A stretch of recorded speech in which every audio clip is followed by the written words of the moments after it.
Olá, pessoal. Para finalizarmos o assunto água nos alimentos, a gente tem aqui iniciando a terceira parte.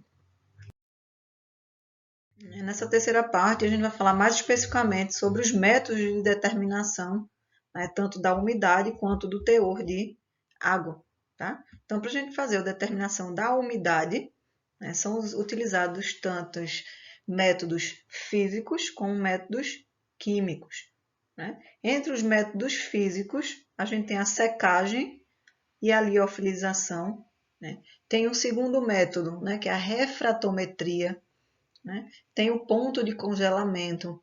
Tem o que a gente chama de espectroscopia no infravermelho e métodos elétricos. Tá? E como métodos químicos, a gente geralmente utiliza a destilação. Né? Para essa destilação, a gente faz uso de solventes orgânicos, como um solvente que a gente chama de Carl Fischer. Né? E como vai ser para eu determinar qual dos métodos eu vou utilizar? Né? Então, para eu escolher qual é o método que eu vou estar utilizando, né, eu vou levar em consideração aquele que é mais simples e mais fácil. Né? Uma outra coisa, né? A matriz alimentar, né? A água presente, os compostos termoláveis. Então, se eu tenho no alimento um composto termolável, eu não vou utilizar um método que eu utilize de calor, né? Porque aí eu vou estar degradando, né, esses componentes. A questão da exatidão e precisão que eu desejo, que eu preciso, né, para aquela informação. O custo, se é mais caro, mais barato, vai depender de onde eu estou trabalhando, né? Dos recursos que eu tenho e do tempo que eu tenho para executar. Então, são uma série de fatores que a gente precisa determinar antes, né, para escolher o método correto, seja ele físico ou químico. Aqui a gente não vai estar falando de todos eles, sim apenas dos mais utilizados. Né? E aí, como eu falei, dependendo também do tipo do alimento, a gente vai ter um método oficial de análise. Tá? Então, a gente tem vários métodos oficiais de análise que estão descritos, né, numa associação que a gente chama de Associação de Química Orgânica para a Agricultura Oficial. Né? Por exemplo, nos queijos. Né? Então, dos vários métodos que eu tenho para estar fazendo teor de umidade no queijo, eu tenho o uso das estufas de ventilação, estufas a vácuo, uso de micro-ondas, a destilação, né? E dependendo sempre daqueles fatores, né, que a gente viu: tempo, facilidade, né, custo e assim por diante. Mas para a gente fazer esses testes, primeiro a gente precisa preparar os alimentos. Aqui a gente vai falar de forma geral, porque a gente vai ter uma aula prática só de preparo, né, de alimentos para análise. Tá? Mas a primeira coisa que a gente tem que fazer é pegar o alimento e moer, né, deixar ele no menor tamanho de partícula possível. Tá? E também, né, a gente tem que prestar atenção em alguns fatores. Por exemplo, amostras líquidas, elas primeiro vão precisar ser evaporadas em banho-maria até ficar numa consistência mais pastosa para depois, né, eu moer e transformar em pedaços menores. Amostras açucaradas, por exemplo. Né? Geralmente, a gente adiciona junto, né, areia, asbestos ou até pedra-pome em pó na amostra. Por quê? Porque isso aí vai evitar a formação de uma crosta na superfície. Né? Essa crosta é essa formada pela quantidade de açúcar. Né? Então, o açúcar ele iria cristalizar. Né? Mas quando a gente bota esses componentes, isso não acontece. Então, para a determinação da umidade, a gente viu que existem vários métodos. Né? O método mais utilizado é a secagem em estufa.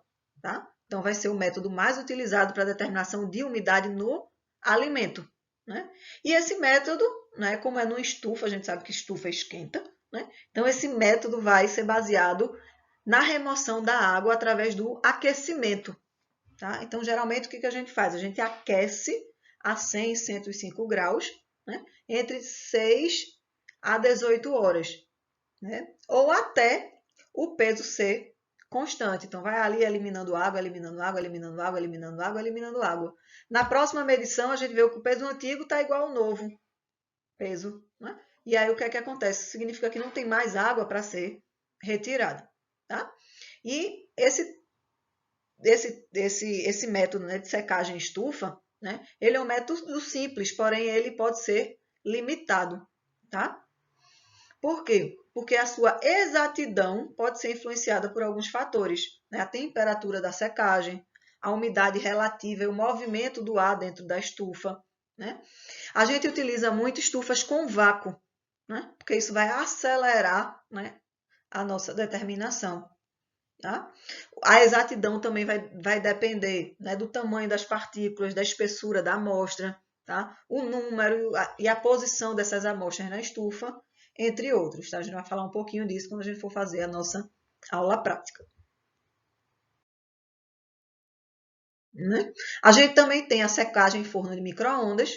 Tá? Esse método ele é um método que ele é mais novo, tá? Mais rápido, tá? Porém, não é um método que a gente considere de padrão, tá? Pelo menos não no momento, né? Como eu falei, é um método novo, certo?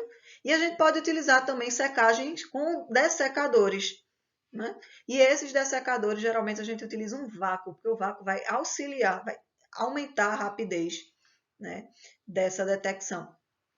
E aí a gente utiliza, no caso da secagem por dessecadores, uma temperatura mais baixa, tá, do que na estufa. Então, a temperatura ao redor de mais ou menos uns 50 graus.